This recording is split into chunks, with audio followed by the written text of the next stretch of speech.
बिस्मिल्लाहिर्रहमानिर्रहीम अस्सलामुअलैकुम रहमतुल्लाह। अमरीकी फ़ौजियों की लाशें इस वक्त अमरीका रवाना शुरू कर दी गई हैं और एक एक करके ताबूत अमरीका पहुंचना शुरू हो गए हैं।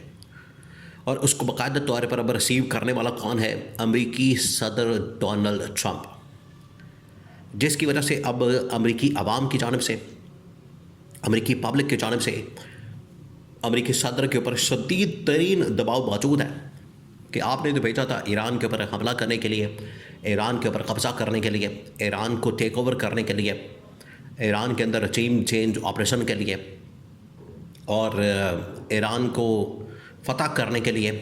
उल्टा ये अमेरिका में अब अमरीकी फ़ौजियों की लाशें आ रही हैं, जिसकी वजह से अमरीकी अवाम ने अब डोनाल्ड ट्रंप के ऊपर शदीद तरीन दबाव डालना शुरू कर दिया। ये भी शुरुआत है। ये देखिए, आपने जहन में रखना कि ये अभी शुरुआत है।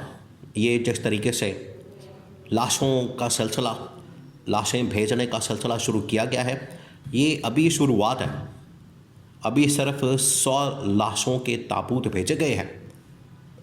अभी तो उनका पता ही नहीं है, उन नंबर का पता ही नहीं है कि कितने लोग अभी रास्ते में मारे गए, नामालूम जगहों के ऊपर मारे गए और पहाड़ों के अंदर, समंदरों के अंदर गर्क हो गए, मारे गए।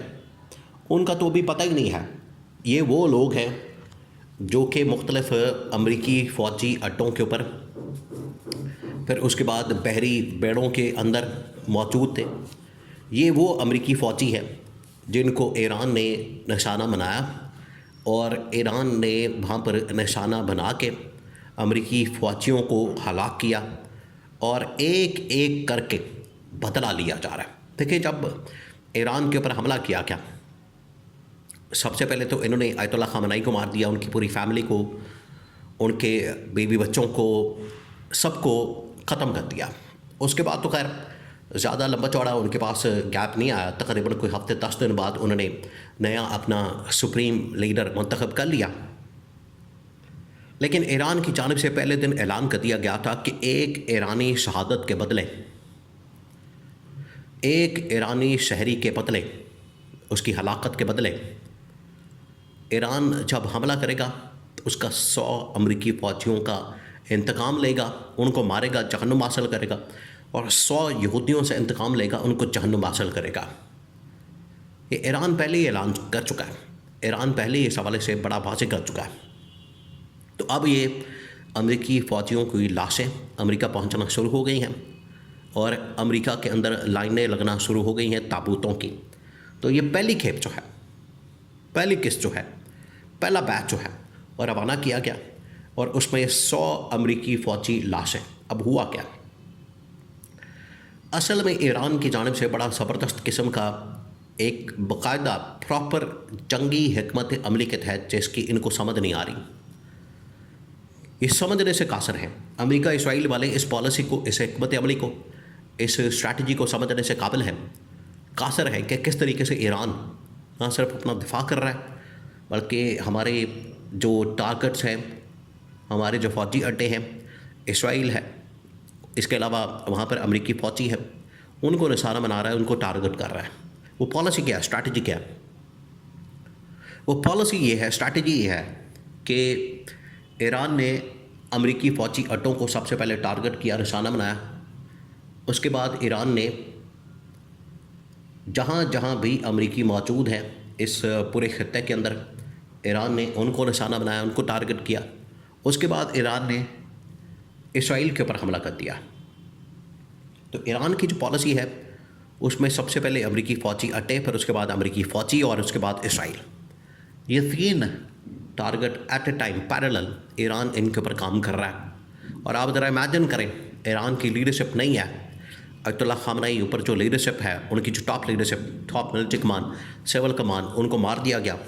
वो टारगेट के ऊपर है, उनको कितने ख़तरात हैं उनको पता है कि हम इस वक्त अमेरिका के इसराइल के टारगेट पर हैं। लेकिन इसके बावजूद वो बंकरों के अंदर बैठ के, ज़ेर ज़मीन सुरंगों के अंदर बैठ के पूरा ना सिर्फ ऑपरेशन कर रहे हैं, उसकी निगरानी कर रहे हैं, बल्कि स्ट्रैटेजी बनाने के बाद, हिकमत अमली बनाने के बाद उसके ऊपर बाकायदा एग्जीक्यूशन कर रहे हैं, अमल दरामद कर रहे हैं, उसको ऑपरेट कर रहे हैं और पूरी दुनिया के अंदर अपनी धाक उन लोगों ने बिठा दी है। अब ये जो अमेरिकी फ़ौजी जो लाशें पहुंची हैं,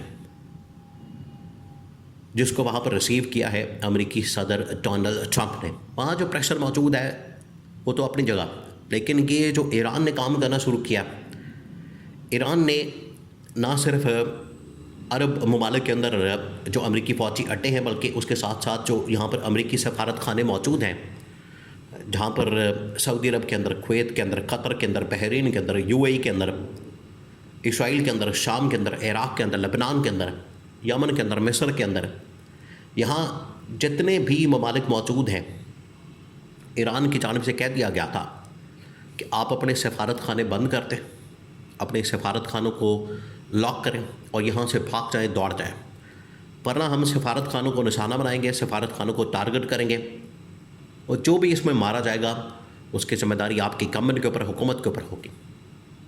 फिर उन्होंने निशाना बनाना शुरू किया।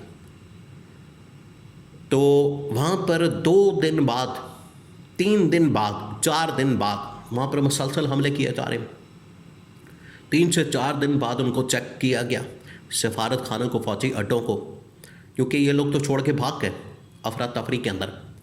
बाद में पता चला कि वहाँ पर कितनी बड़ी तादाद में लोग मारे गए, अमेरिकी फ़ौजी, अमेरिकी इंटेलिजेंस के अहलकार, अमेरिकी CIA के, अमेरिकी फ़ौज के, जो कि बाकायदा इन्होंने पूरी एक फ़ौज तैयार कर रखी थी जो कि ईरान के अंदर दाखिल होनी थी। ईरान के अंदर इन लोगों ने दाखिल होना था और वहाँ से इन्होंने हमला करना था। तो ईरान ने पहले ही उनका काम तमाम कर दिया। बाद में जब वो आए तो वहाँ पर आके उन्होंने देखा कि कितनी बड़ी तादाद में फ़ौजी मरे पड़े हैं, हलाक हुए पड़े हैं और 3-3, 4-4 दिन हो चुके हैं। तब फिर वहाँ से उठा के उनको बाकायदा ताबूतों के अंदर बंद करके अमेरिका रवाना किया गया। ये इस वक्त सूरत हाल है और अमेरिकी अवाम की जानिब से अमेरिकी अवाम सड़कों के ऊपर एहतजाज कर रही है। न्यूयॉर्क के अंदर, वाशिंगटन के अंदर, वाइट हाउस के सामने और अमेरिकी सदर के ऑफिस के सामने भरपूर मुजाहरे किए जा रहे, एहतजाज भरपूर अंदाज में हो रहा है। और ये जो हो रहा है एहतजाज, इसका आपको पता है कि बड़ा प्रेशर होता है और अमेरिकी अवाम डिमांड कर रही, मुतालबा कर रही कि फ़ौरन आप इस जंग से बाहर निकलें।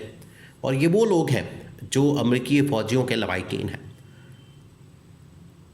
उनके माँ बाप, उनके बीवी बच्चे, उनके ख़ानदान के लोग, उनके बहन भाई, वो डिमांड कर रहे हैं कि आप हमारे अमेरिकी फ़ौजियों को ईंधन मत बनाएं, उन्हें मत मरवाएं, ऐसी जंगों के अंदर मत भेजें जिसका कोई अंजाम नहीं होता, उल्टे हमारे फ़ौजी मारे जाते हैं। तो इसको बंद करें। ये अब दबाव अमेरिका के ऊपर आना शुरू हो गया है।